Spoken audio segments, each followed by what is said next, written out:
Hello everyone, my name is Rohit Negi और आज की इस वीडियो को जो टाइटल है मेरी गेट प्रिपरेशन स्टोरी के ऊपर है। आज की इस वीडियो में मैं आपको बताऊंगा कि मैंने क्या क्या स्ट्रेटेजी अपनाई थी, क्या क्या मैंने मिस्टेक्स करी थी पूरी जर्नी के दौरान।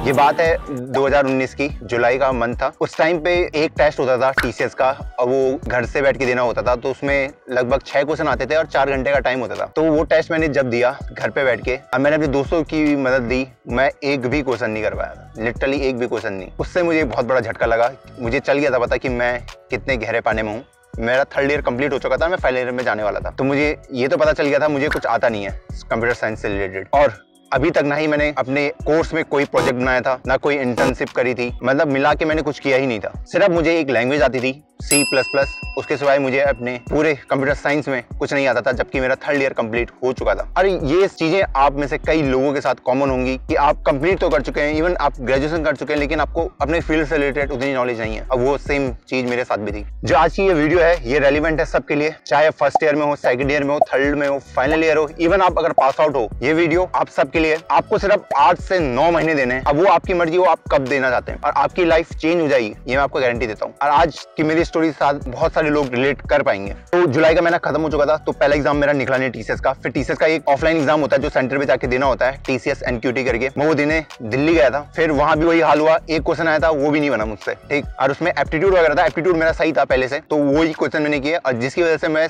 वो एग्जाम में क्लियर कर दिया था बिना कोड के। तो उसमें एक सेकंड प्रोफाइल भी आती है 7 लाख रुपए वाली, उसके लिए मैं क्वालिफाई नहीं हुआ, लेकिन जो 3.5 लाख वाला था उसके लिए मैं क्वालिफाई था। जब मैं गया तो ऐसे करके मेरा पूरा जुलाई खत्म हो चुका था। अब उसके बाद मुझे इंटरव्यू के लिए कॉल आती है कि आप आइए इंटरव्यू दीजिए। तो उस समय मैंने सोचा अगर मैं इंटरव्यू में चले भी गया तो एक तो मेरा सिलेक्शन होना नहीं है, क्योंकि मुझे कुछ आता नहीं था। तो उससे पहले मुझे खुद को सेल्फ रिजेक्ट कर दिया था और मन में बहुत सारे डाउट थे कि क्या मैं जिंदगी में कुछ कर भी पाऊंगा या नहीं। 3 साल ऐसे ही कट चुके थे मेरे पूरे। उसके बाद मेरा एक दोस्त आता है मेरी लाइफ में, वो गेट की तैयारी कर रहा था। फिर उसने मुझे बताया कि गेट में 10 सब्जेक्ट्स हैं, इनको कवर करना है। अगर हमने ये कर लिया तो हमें एक अच्छी रैंक मिलेगी और उससे हमें IIT में एडमिशन या फिर PSU में सिलेक्शन हो जाएगा। तो मैंने सोचा चलो इसके लिए ट्राई कर सकते हैं, क्योंकि 1 या 2 महीने में मैं प्लेसमेंट के लिए प्रिपेयर नहीं कर सकता था, जो कि फैक्ट था। अगस्त के महीने में मैं दिल्ली में था, तो वहां से मैं कॉपियां लेके आ गया था नोट बनाने के लिए। अब मेरे दोस्त के पास लेक्चर थे तो मैं उसी के लेक्चर से देखता था जो उसने ऑनलाइन खरीदे हुए थे। तो मैं उसके लेक्चर से पढ़ना शुरू करा। उसने मुझे बताया कि आपको किस तरीके से पढ़ना है। तो मैंने सबसे पहले क्या करा, मैंने कॉपियां ली, 4 टाइप के पेन लिए, ब्लू, ग्रीन और रेड, ताकि मैं अपने नोट्स अच्छे से बनाऊं, क्योंकि मेरी हैंडराइटिंग भी अच्छी नहीं थी। तो मैंने सोचा कि एक अट्रैक्टिव नोट्स खुद से बनाते हैं। तो मैंने पहले अपना माइंडसेट तैयार किया। जेईई वाली गलती तो बिल्कुल नहीं करनी है। अभी मेरे पास रिसोर्सेज हैं, अब मैं इन रिसोर्सेज के ऊपर ही रिलाई करूंगा। तो मैंने रविंद्र बाबू रघुला सर के लेक्चर थे, मेडीजी की टेस्ट सीरीज थी मेरे पास जो मैंने खरीदी थी, और गेट ओवरफ्लो जो कि फ्री है, उसमें मैंने आईडी क्रिएट करी ताकि उससे मुझे प्रीवियस ईयर के सॉल्यूशन मिल पाए, क्योंकि और जगह सारे सॉल्यूशन गलत रहते हैं इसलिए। और एक प्रीवियस ईयर की बुक थी मेरे पास। बस मैंने सोचा मैं इन 4 चीजों पे रिलाई करूंगा और गेट निकाल के रहूंगा। इसके सिवा मुझे बिल्कुल भी डिस्ट्रैक्ट नहीं होना है। तो मैंने अपनी प्रिपरेशन स्टार्ट कर दी। तो मैं कोरा पे भी बहुत एक्टिव रहता था, तो मैं वहाँ पोस्ट पढ़ता रहता था कि लोगों के कि उन्होंने किस तरह के 5 से 6 महीने में गेट निकाला है मेहनत करके। तो उनसे काफी मोटिवेशन मिलता था, क्योंकि मेरे पास भी ज्यादा टाइम नहीं था, 6 महीने थे। अगस्त से लेकर जनवरी तक, फरवरी में हमारा एग्जाम होता है। मैंने सोचा जब वो लोग निकाल सकते तो मैं भी निकाल सकता हूँ। तो उस टाइप से मैंने अपना माइंडसेट क्रिएट किया। तो सबसे पहले मैंने क्या किया, मैंने कहा इजी सब्जेक्ट से शुरू करते हैं। अब दिक्कत ये थी मैंने तो कुछ पढ़ा ही नहीं था पूरे बीटेक में, तो मेरे सारे कठिन सब्जेक्ट थे, कुछ भी इजी नहीं था। तो मैंने सोचा डेटा स्ट्रक्चर और एल्गोरिथम से स्टार्ट करते हैं। तो पहला सब्जेक्ट मैंने डेटा स्ट्रक्चर पकड़ा और उसके पैरेलल में एल्गोरिथम भी करने लग गया। ये दोनों सब्जेक्ट अलग अलग हैं गेट सीएसई में। पढ़ना शुरू किया तो दिक्कतें आने पहले शुरू हुई। जब पॉइंटर में पहुंचा तो पॉइंटर मेरे दिमाग में ही नहीं घुस रहा था इनिशियली। जो लोग पॉइंटर को कॉन्सेप्ट को जानते होंगे, पहला पॉइंटर आया चलो हो गया, जब डबल पॉइंटर होता है तब और दिक्कत, जब ट्रिपल तो और दिक्कत। इस तरीके से दिक्कतें बढ़ रही थी इनिशियली। फिर रिकर्सन आया, फिर भी और दिक्कत हुई। लेकिन एक चीज थी कि हार नहीं मानी, ठीक। ये सोच लिया था कि अभी मेहनत कर लेता हूँ, समझ लेता हूँ, टाइम लगेगा लगा लेता हूँ, पर जब तक मैं इस टॉपिक को नहीं समझूंगा मैं आगे नहीं बढ़ने वाला।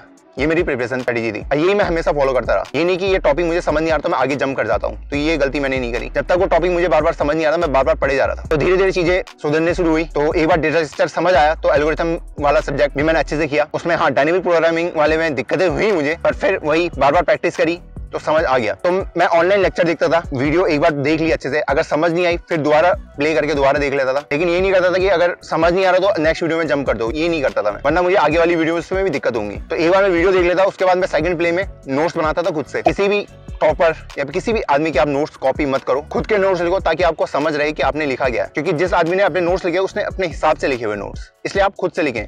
इससे आपको रिवीजन भी हो जाएगा कि जो आपने समझा वो आप कॉपी पे लिख सके। तो अगस्त में मैंने 2 सब्जेक्ट कंप्लीट कर चुका था मैं, अभी भी 8 सब्जेक्ट मेरे बचे हुए थे। फिर मैं क्या करता था, जब मैंने एक बार पूरा सब्जेक्ट कंप्लीट कर लिया उसके बाद मैं प्रीवियस ईयर करता था। प्रीवियस ईयर के मैं उस टॉपिक से रिलेटेड सारे क्वेश्चन कर लेता था। फिर जैसे मेरा प्रीवियस ईयर खत्म होता तब मैं टेस्ट सीरीज में जंप करता था। अगर आप टेस्ट सीरीज देते होंगे गेट की तो उसमें 25-25 मार्क्स से सब्जेक्ट वाइज होते हैं, तो मैं उनको देता था। मार्क्स बहुत अच्छे नहीं आते थे, 12-13 नंबर आते थे 25 में से, ठीक। लेकिन जब मैं अपने दोस्तों से कंपैरिजन करता था उनसे कंपैरिजन में सही आते थे। फिर ये भी याद आता था कि जब मैं जेईई की कोचिंग कर रहा था तो उस टाइम में भी अपने कोचिंग में मैं टॉपर ही था, लगभग टॉप 10 में आता था। तो कहीं मैं ये सोचता था कि कहीं कुएं में मेंढक वाली बात ना हो जाए, कुएं के अंदर का जो मेंढक है उसे लगता है कि यही है जो है, मैं नहीं चाहता कि वो वाली चीजें मेरे साथ हो। अपने दोस्त के कंपैरिजन में मेरे 12-13 नंबर आते थे, दोस्त के 7-8, तो मुझे लगता था कि हाँ मैं सही डायरेक्शन में जा रहा हूँ। लेकिन मैं थोड़ा कॉन्शियस भी था कि मेरा जेईई वाला हाल ना हो जाए। मैं अपने इंस्टीट्यूट में भी हमेशा टॉप 10 में रहता था, तो वो कुएं में जो मेंढक होता है उसे लगता है यही सबसे बड़ा है। तो मैं चाहता था कि मैं वही हाल मेरा दोबारा ना हो, तो इसलिए मुझे एफर्ट एक्स्ट्रा डालने पड़ते थे। मैं रिवीजन पे भी बहुत ज्यादा ध्यान देता था, ठीक। मतलब हफ्ते या 2 हफ्ते में जो सब्जेक्ट पिछला पढ़ा है उसके नोट्स में रिवाइज कर लेता था। Revision is a must in GATE, ये बात हमेशा याद रखना। उसके बाद जब सितंबर आया तो मैंने 2 सब्जेक्ट फिर से चूज किए। इस बार मैंने ऑपरेटिंग सिस्टम और डीबीएमएस करा, लगाया, पूरा कंप्लीट कर दिया। प्रीवियस ईयर भी कंप्लीट हो गए थे और टेस्ट सीरीज भी उस सब्जेक्ट से रिलेटेड, और रिवीजन में साथ में करता ही था। तो ऑपरेटिंग सिस्टम जब आप करोगे तो उसमें आपको सिंक्रोनाइजेशन वाला जो टॉपिक है उसमें थोड़ी दिक्कत आती है, मुझे भी आई थी। लेकिन जब भी आप कोई टॉपिक को पढ़ो सबसे पहले सोचो कि इस चीज की जरूरत पड़ी क्यों। अगर मैं सिंक्रोनाइजेशन टॉपिक पढ़ रहा हूं तो सिंक्रोनाइजेशन की जरूरत पड़ी क्यों। अगर आपका डाउट वो क्लियर पहले हो गया तो आपको पूरा सिंक्रोनाइजेशन पूरा मतलब टॉपिक ही समझ आ जाएगा। तो मैंने ये चीज सीख चुका था कि किसी भी टॉपिक को पढ़ने से पहले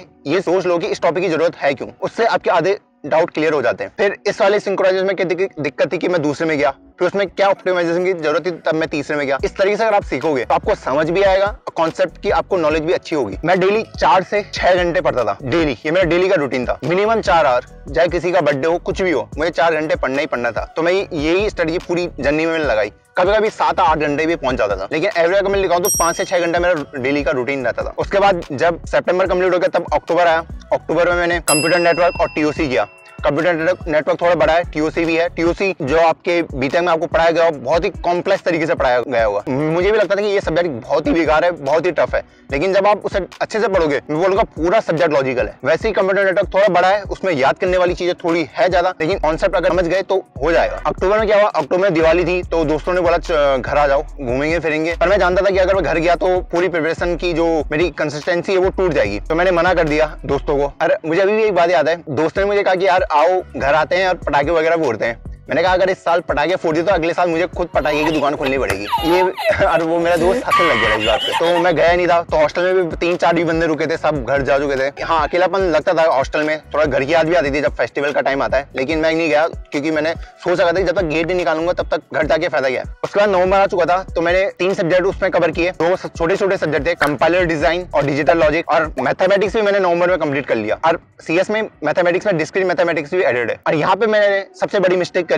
मैथ को ले नहीं, मैंने बस ऊपर से पढ़ दिया मैथ्स। मुझे लगा 15 मार्क्स का है, हो जाएगा आराम से, मार्क्स आ जाएंगे। तो ये मेरी सबसे बड़ी मिस्टेक थी जो मैंने मैथमेटिक्स में करी। उसके बाद दिसंबर आया, हमारे सेमेस्टर के एग्जाम शुरू हो गए। 2-3 तारीख से एग्जाम थे और 15 दिन एग्जाम चल रहे थे। और उस टाइम पे कॉलेज में पड़ रही थी बर्फ, वो भी कड़ाके की ठंड, क्योंकि मेरा कॉलेज पहाड़ों में था और लाइट भाग जाती थी। फिर मुझे सेमेस्टर के लिए पढ़ना होता था, तो क्या हुआ कि 15 दिन मैंने गेट के लिए बिल्कुल ही नहीं पढ़ा। मतलब बिल्कुल ही, मतलब जीरो, मतलब पढ़ ही नहीं रहा था मैं गेट के लिए। कभी लाइट नहीं रहती थी, हमेशा अंधेरा रहता था, कभी बर्फ पड़ जाती थी, कभी घूमना हो जाता था। फिर सेमेस्टर के लिए पढ़ना होता था क्योंकि पासिंग मार्क्स हमें चाहिए पास होने के लिए। तो वो 15 दिन ऐसे निकल गए। तो मुझे अभी याद है जिस दिन मेरा पेपर लास्ट पेपर खत्म हुआ, मैंने अपना सीधा सामान उठाया, उसी दिन 1 बजे के लगभग पेपर खत्म हो गया था। सामान उठाया, मुझे पता चल गया था हॉस्टल में अब रुक के कोई फायदा नहीं है, घर निकलते हैं, क्योंकि वहाँ ऑलरेडी बहुत ठंड पड़ रही थी, लाइट भाग रही थी बार बार। मैंने सोचा अब घर जाने का टाइम आ गया, तो मैं सामान उठा के घर चले गया। मैं उसी दिन घर पहुंचा और मैंने रात से ही पढ़ना शुरू कर दिया। मुझे पता था कि अब गेट के लिए मेरे पास ज्यादा टाइम नहीं है और मेरा एक सब्जेक्ट अभी भी बचा हुआ था, कंप्यूटर ऑर्गेनाइजेशन, जिसको सीएसई का सबसे टफ सब्जेक्ट माना जाता है। लेकिन जब मैंने वो सब्जेक्ट पढ़ा, जिस तरीके से सर ने पढ़ाया, मतलब मुझे तो प्यार हो गया उस सब्जेक्ट से। तो इस तरीके से मैंने पढ़ना शुरू करा और मेरा जनवरी 5 तक या जनवरी 10 तक मेरा पूरा सब्जेक्ट कंप्लीट हो चुके थे। इसके साथ ही मैं रिवीजन भी कर रहा था और मेरे प्रीवियस ईयर भी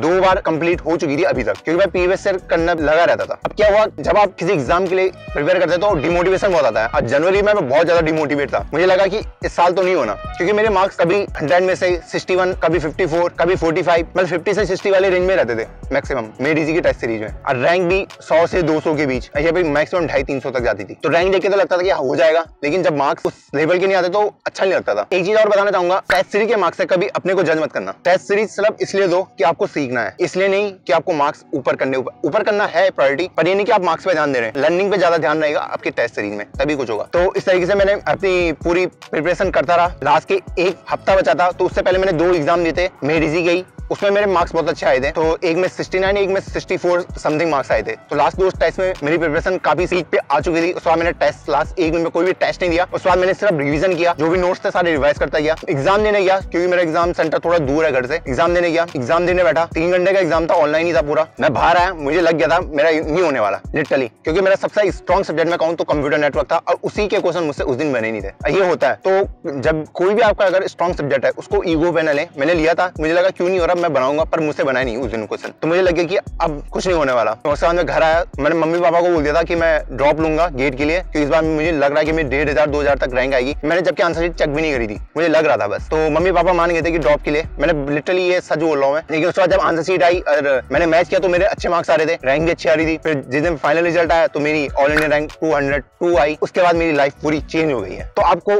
इस स्टोरी से एक चीज याद रखनी है, आप सबसे पहले रिसोर्सेज गैदर कर लें जहां से आपको पढ़ना है। जब आपने एक बार रिसोर्सेज ले ली, बाद उसके ऊपर स्टिक करना है। आपको बिल्कुल भी डिस्ट्रैक्ट नहीं होना है। किसी और की स्ट्रेटेजी देखी, यार ये इस स्ट्रेटेजी को फॉलो कर रहा है, मैं इसको कर लेता हूँ, नहीं, अपनी स्ट्रेटेजी देखो और ये बिलीव रखना है कि आपके लिए वो काम करेगी। अब मैं आपको गारंटी दे सकता हूँ आपके लिए वो बिल्कुल काम करेगी। चीजों को बेसिक रखें, कॉम्प्लिकेट करने से कोई फायदा नहीं होता है। चीजों को सिंपल तरीके से करोगे तो आराम से होती है। वही करना, पढ़ना है, रिवाइज करना है, क्वेश्चन लगाने, बस। कोई अलग से कुछ आपको करने की जरूरत नहीं है। तो मेरी 202 रैंक आई थी। मैं अगर मेरे 1.5 नंबर ज्यादा थे तो मैं अंडर 100 भी आ जाता। मैंने जो सबसे बड़ी मिस्टेक करी, मैंने मैथमेटिक्स को बहुत लाइटली लिया और ना ही मैंने उसके प्रॉपर तरीके से प्रिपरेशन करी थी। उसका मुझे खामियाजा भी भुगतना पड़ा। और दूसरी मिस्टेक की मैंने अपने ईगो पे ले लिया था एक सब्जेक्ट को कि इसका क्वेश्चन मुझसे बनेगा। तो कोई भी सब्जेक्ट के ऊपर ओवर कॉन्फिडेंट ना करें, बस इन्हीं बातों को आप याद रखें। तो ये मेरी पूरी स्टोरी थी गेट की। तो इसी के साथ मैं आपको बोलना चाहूंगा आप हमेशा ही याद रखें जो हमेशा अपनी वीडियो में बोलता हूँ, जब तक फोड़ेंगे नहीं तब तक छोड़ेंगे नहीं। Bye bye.